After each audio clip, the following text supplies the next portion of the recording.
નિર્મળ ગુજરાત અભિયાન હાલ ચાલી રહ્યું છે, જે અંતર્ગત અંકલેશ્વર નગરપાલિકા દ્વારા 3 ટીમ બનાવી શહેરના વિવિધ વિસ્તારોમાં સફાઈ અભિયાન હાથ ધરવામાં આવ્યું હતું।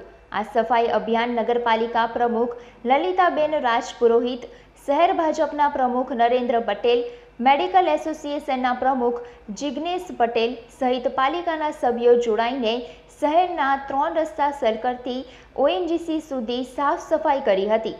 આ નિર્મળ ગુજરાત અભિયાન હેઠળ નગરપાલિકા દ્વારા અલગ અલગ 3 ટીમો બનાવી શહેરના વિવિધ વિસ્તારોમાં સફાઈ અભિયાન હાથ ધરવામાં આવ્યું હતું અને નગરજનોને શહેરને સ્વચ્છ રાખવાની અપીલ કરવામાં આવી હતી। આ સફાઈ અભિયાનમાં નગરપાલિકાના ઉપપ્રમુખ ભાવેશ કાયસ, જિલ્લા ભાજપના કોષાધ્યક્ષ જગદીશ શાહ, મેડિકલ એસોસિએશનના ડોક્ટર તરલ Shah, doctor Rajesh Prajapati, doctor Neeraj Gupta, doctor Bhavesh Gajjar સહિત પાલિકાના સભ્યો અને કર્મચારીઓ હાજર રહ્યા હતા। આજ રોજ અંકલેશ્વર નગરપાલિકા દ્વારા નિર્મલ ગુજરાત અંતર્ગત સફાઈ અભિયાન કાર્યક્રમ યોજવામાં આવ્યો।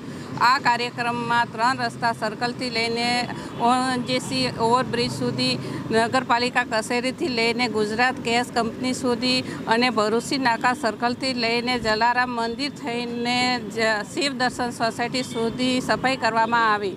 આ કાર્યક્રમમાં નગરપાલિકાના સભ્યશ્રીઓ, કર્મચારીશ્રીઓ, ડૉક્ટરશ્રીઓ અને ભારતીય જનતા પાર્ટીના કાર્યકર્તા ભાગ લીધો હતો।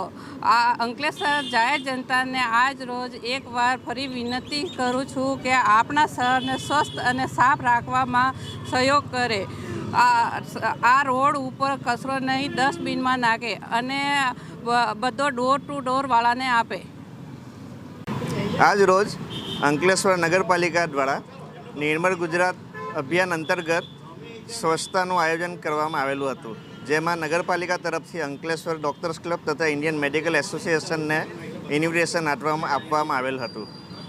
અમે નગરપાલિકાનો આભાર વ્યક્ત કરીએ છીએ। નગરપાલિકાના આપણી શહેરને સ્વચ્છ રાખવાના પ્રયત્નોને અમે સંપૂર્ણ સહયોગ આપીએ છીએ તથા આમ જનતાને પણ અમે અપીલ કરીએ છીએ કે આપણી અંકલેશ્વર નગરપાલિકા સાથે મળી આપણે આપણા શહેરને સ્વચ્છ અને સુઘડ રાખીએ।